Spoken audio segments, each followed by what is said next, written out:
नमस्कार और स्टडी मेधा एकेडमी में आपका स्वागत है। आज के इस लेसन में हम लोग जानेंगे खिलजी डायनेस्टी के बारे में। ये जो हमारी यूनिट चल रही है ये दिल्ली सल्तनत के बारे में है। इससे पहले हम लोग गुलाम वंश के बारे में ऑलरेडी जान चुके हैं। यदि आपने वो नहीं देखा है तो उसे आप ज़रूर देख लीजिएगा। और इससे पहले कि हम आज की चर्चा शुरू करें, मैं आपसे रिक्वेस्ट करना चाहूँगा कि यदि आपने हमारे चैनल को अभी तक सब्सक्राइब नहीं किया है तो कृपया हमारे चैनल को सब्सक्राइब भी ज़रूर करिएगा। तो खिलजी वंश की शुरुआत होती है जलालुद्दीन फिरोज खिलजी के साथ, जिसने 1290 से लेकर 1296 तक शासन किया था। और जलालुद्दीन फिरोज खिलजी जो था वो गुलाम वंश में सेनाधिकारी था। तो गुलाम वंश में एक सिचुएशन ऐसी आ गई थी कि जब मुइजुद्दीन कैकाबाद इनको लकवा हो गया था और दरबारियों ने मुइजुद्दीन कैकाबाद के अत्यंत कम उम्र के बेटे शमशुद्दीन क्यूमर्श इनको सुल्तान बना दिया था। वहाँ पे फिरोज खिलजी को ऐसा लगा कि एक मौका है, तो उसने दोनों को ही मारकर राज्य पर अधिकार कर लिया। तो दोनों यानी कि मुइजुद्दीन कैकाबाद को और शमशुद्दीन क्यूमर्श दोनों बाप बेटों को मारकर जलालुद्दीन फिरोज खिलजी ने खिलजी डायनेस्टी की शुरुआत की थी 1290 में। खिलजी डायनेस्टी में जलालुद्दीन फिरोज खिलजी ने एक इम्पोर्टेंट काम किया था कि हिंदुओं को अपना धर्म अपनाने की आज़ादी दी थी। फिरोज खिलजी ने अपनी पुत्री का विवाह उलूग खान से किया था, जो कि चंगेज खान का वंशज था, और इस प्रकार उलूग खान के साथ एक मैत्री स्थापित की थी। और देवगिरी में जब अलाउद्दीन खिलजी ने रेड की थी जलालुद्दीन खिलजी की तरफ से, तो काफ़ी महान विजय थी, काफ़ी बड़ी विजय थी। यहाँ पर इस लड़ाई में अलाउद्दीन खिलजी और उलूग खान ये दो लोग हीरोज़ की तरह सामने उभरे थे। तो देवगिरी पर काफ़ी मुश्किल विजय, काफ़ी बड़ी विजय, यहाँ पर अलाउद्दीन खिलजी और उलूग खान ने अपनी उपयोगिता साबित की थी। अलाउद्दीन खिलजी जो था वो जलालुद्दीन फिरोज खिलजी का भतीजा था। फिर उसके बाद दूसरा सुल्तान आया अलाउद्दीन खिलजी, जो कि जलालुद्दीन खिलजी का भतीजा था और फिर जलालुद्दीन फिरोज खिलजी की हत्या के बाद सुल्तान बना था। तो 1296 से लेकर 1316 तक 20 वर्ष अलाउद्दीन खिलजी ने राज किया। और खिलजी डायनेस्टी का सबसे इम्पॉर्टेंट सुल्तान अलाउद्दीन खिलजी ही थे, क्योंकि इन्होंने बहुत सारे एडमिनिस्ट्रेटिव रिफॉर्म्स भी किए। काफ़ी कुछ है इनकी जो शासन जो इनका था उसमें काफ़ी कुछ पढ़ने समझने को है। इन्होंने अपने आप को सिकंदर सैनी की उपाधि दी थी और मंगोलों पर निर्दयता बरती थी जो बलबन द्वारा बसाए गए थे, और राजकाज में एडमिनिस्ट्रेशन में एक प्रॉब्लम खड़ी कर रहे थे। तो बलबन जो था वो गुलाम वंश का 9वां शासक था, जिसने मंगोलों को काफ़ी बड़ी संख्या में मंगोलों को बसाया था। और अलाउद्दीन खिलजी ने उनके प्रति जो दया की भावना था वो दिखाना बंद करके मंगोलों को अपनी उनके ऊपर काफ़ी निर्दयता बरती थी। वाघेला राजपूत कर्णदेव द्वितीय इनको हराकर गुजरात पर विजय प्राप्त की। अलाउद्दीन खिलजी ने कर्णदेव द्वितीय के ऊपर चढ़ाई की थी गुजरात में और काफ़ी लूटपाट की थी वहाँ से, और ये काफ़ी इम्पोर्टेंट विजय मानी जाती है अलाउद्दीन खिलजी की। यहाँ उसने कमला देवी से विवाह किया। कमला देवी यानी कि राजपूत कर्णदेव की महारानी, इनसे अलाउद्दीन खिलजी ने विवाह कर लिया।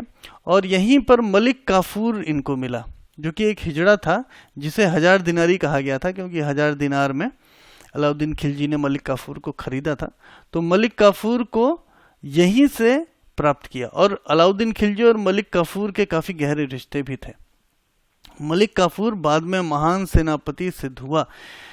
बहुत सारे ऐसे रेड्स थे, बहुत सारे ऐसे युद्ध थे जो कि काफ़ी मुश्किल माने जा रहे थे, लेकिन मलिक काफूर ने अपने दिमाग से, अपने कौशल से और अपने जो खुद जो जितना बड़ा वीर था वो योद्धा था, इन सब चीज़ों को मिला जुलाकर काफ़ी मुश्किल युद्धों को भी आसान बनाकर और अलाउद्दीन खिलजी को बहुत सारे एरियाज जो है वो जीत के दिए थे।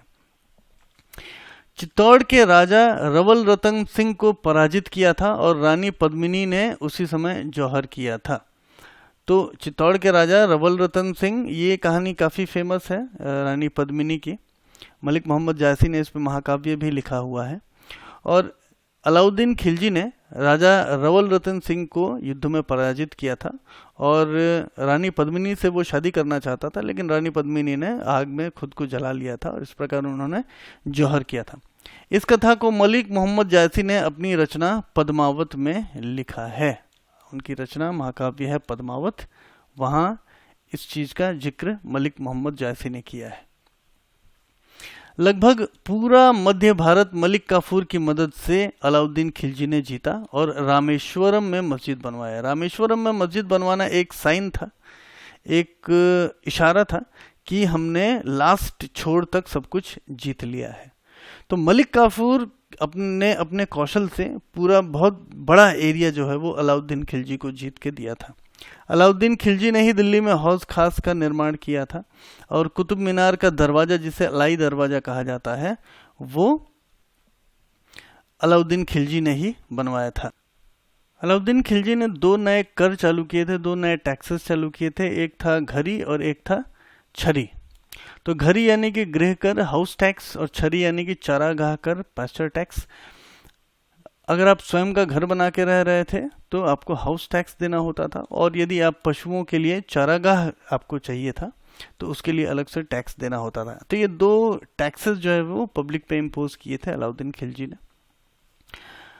और कुछ एडमिनिस्ट्रेटिव रिफॉर्म्स किए थे अलाउद्दीन खिलजी ने, जैसे कि घोड़ों की पहचान के लिए दाग का जो परंपरा वो चालू की थी, और सैनिकों की पहचान के लिए चेहरा की शुरुआत की थी। तो एक तरह से ये घोड़ों और सैनिकों दोनों के लिए आईडी प्रूफ जैसी चीज़ें थी। तो चेहरा और दाग, ये 2 चीज़ें घोड़ों और सैनिकों के लिए थी। राजस्व वसूली के लिए मुश्ताक खरज नाम का एक पद बनाया था, एक ऑफिसर बनाया था उन्होंने, मुश्ताक खरज। और ये ऑफिसर जो है इसके काफ़ी सबॉर्डिनेट्स भी होते थे। तो मुश्ताक खरज जो है वो राजस्व की वसूली के लिए, टैक्सेस का कलेक्शन करने के लिए होता था। और अलाउद्दीन खिलजी खुद अनपढ़ था, लेकिन फिर भी अमीर खुसरो और मीर हसन दहलवी के प्रति विशेष प्रेम था। तो उस जमाने के बहुत बड़े लिटरेरी पर्सनैलिटीज़ थे अमीर खुसरो और मीर हसन दहलवी। इन दोनों को अपने दरबार में रखा और इनके प्रति काफ़ी विशेष प्रेम भी था अलाउद्दीन खिलजी को। फिर आते हैं कुतुबुद्दीन मुबारक शाह। इन्होंने 1316 से लेकर 1320 तक शासन किया था, और अलाउद्दीन खिलजी के बाद मलिक काफूर ने सुल्तान के परिवारजनों को मारना शुरू कर दिया था।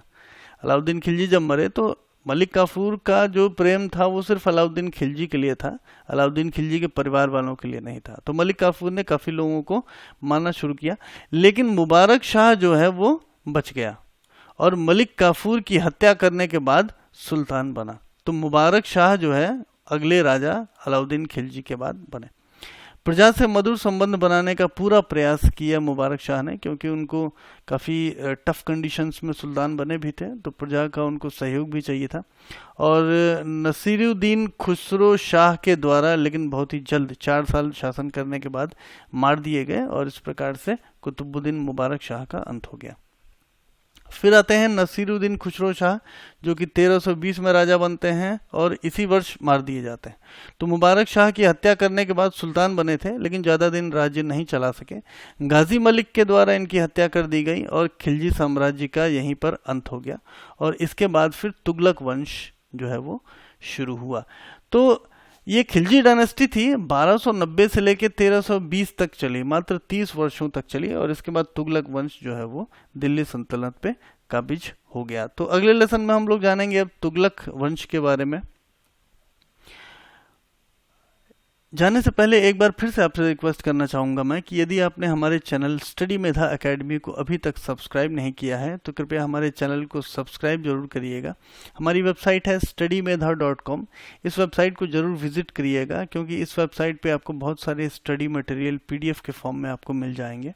हमारा फेसबुक पेज और हमारा इंस्टाग्राम पेज, इसे भी जरूर विजिट करिएगा। मुलाकात होगी अगले लेसन में आपसे एक बार फिर से। नमस्कार।